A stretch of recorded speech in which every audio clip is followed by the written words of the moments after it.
வணக்கம் மக்களே, நான் உங்கள் சரவணன் பேசுகிறேன். இன்றைக்கி நம்ம நிஃப்டி தான் பார்க்க போகிறோம். தொடர் சரிவை சந்திச்சுக்கிட்டு இருக்கோம்.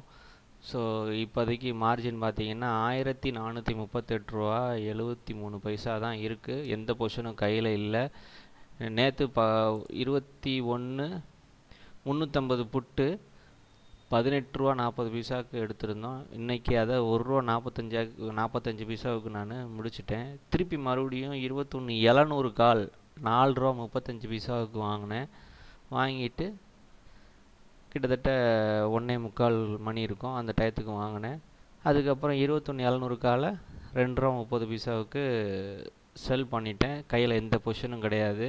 ஸோ எடுத்தது எல்லாமே கிட்டத்தட்ட லாஸ் தான். பாதி அமௌண்ட்டுக்கு மேலே நம்ம காலி பண்ணியிருக்கிறோம்.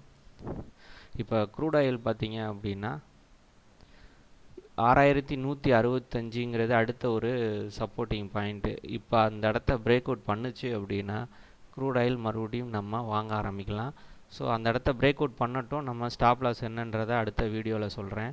இதுதான் நிஃப்டி சார்ட்டு. நிஃப்டி சார்ட்டு பார்த்திங்கன்னா ஒரு இறங்குது ஏறுது இறங்குது ஏறுது, ஒரு லெவல் இல்லாமல் தான் இருக்குது தொடர்ச்சியாக ஒரு 2-3 நாட்களாகவே. ஸோ இன்றைக்கி ஓப்பன்லேருந்தே பையிங்லேயே தான் போய்கிட்டு இருக்கு. ஸோ அதனால் நான் 9:30க்கு எக்ஸிட் பண்ணிவிட்டு திருப்பி ஒரு ரீட்ரேஸ்மெண்ட்டுக்காக வெயிட் பண்ணி திருப்பி ஏற ஆரம்பிக்கும் போது நான் வாங்கினோன்னே எனக்கு ஸ்டாப் லாஸ் அடிச்சிருச்சு. நான் வெளியில் வந்துட்டேன். ஸோ இதுதான் கணக்கு. எந்த இடத்துல வாங்கினேன் அப்படின்னா கரெக்டாக இந்த இடத்துல வாங்கினோம். திருப்பி இந்த லோ உடச்சோன்னே நம்ம எக்ஸிட் பண்ணிட்டோம். ஸோ இதுதான் இது. ஸோ நாளைக்கு நடக்கிறது என்னன்றதை பார்ப்போம். நான் செபி ரிஜிஸ்டர்ட் டெக்னிக்கல் அனாலிசிஸ்ட் கிடையாது. நீங்கள் என்னோடய ட்ரேடை ஃபாலோ பண்ணணும்னு அவசியம் இல்லை. இது ஒரு கற்பித்தலுக்கு மட்டுமே.